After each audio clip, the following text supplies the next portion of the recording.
काय मग? झाली दिवाळी? झाली दिवाळी. आली आणि गेली, कळलं पण नाही. उफ, वाटलंच नाही ना. लहानपणी मजा यायची ना खूप. आई बाबा कपडे घ्यायचे, आपण वाटेल तसं बकाबक बकाबक फराळ खायचो, वाटेल तसे फटाके फोडायचो. कुठलाही विचार न करता मामाच्या गावाला जा, इकडे जा, तिकडे जा. अभ्यास नाही, टेन्शन नाही, काही नाही. आता आता आपणच आपल्याला कपडे घेतो, पाहिजे ते आपण खात नाही. कारण आता हे ऑइली आहे, हे जास्त गोड आहे, याच्यात शुगर आहे, हे नको. मग आता मला ह्याने ऍसिडिटी होते, ह्याने मला असं होतं, ह्याने मला तसं होतं.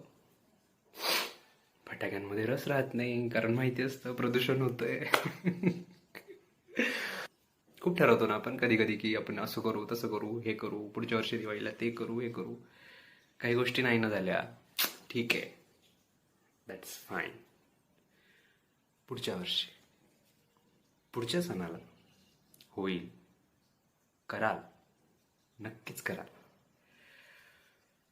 Don't lose hopes. पण खरी मजा किंवा आयुष्याचा खरा आनंद हा ना आपल्या आई वडिलांच्या जीवावरच आपण करू शकतो. स्वतःच्या जीवावर आपण फार फार तर गोष्टी स्वतःसाठी घेऊ शकतो, पण त्याच्यामध्ये जो एक एक थोडा कुठेतरी हे असतं की म्हणजे स्वतःसाठी केलं तर काही वाटत नाही एवढं. तेच दुसऱ्या कोणी आपल्यासाठी केलं तर त्याचं खूप महत्व असतं. सो तसे व्हा, आपल्यामुळे कुणाला तरी आनंद होईल असं काहीतरी करा, मग मजा येईल परत कदाचित. काय बोललं होतं? हॅपी दिवाळी तर संपली, हॅपी लाईफ, छान आयुष्य जगा.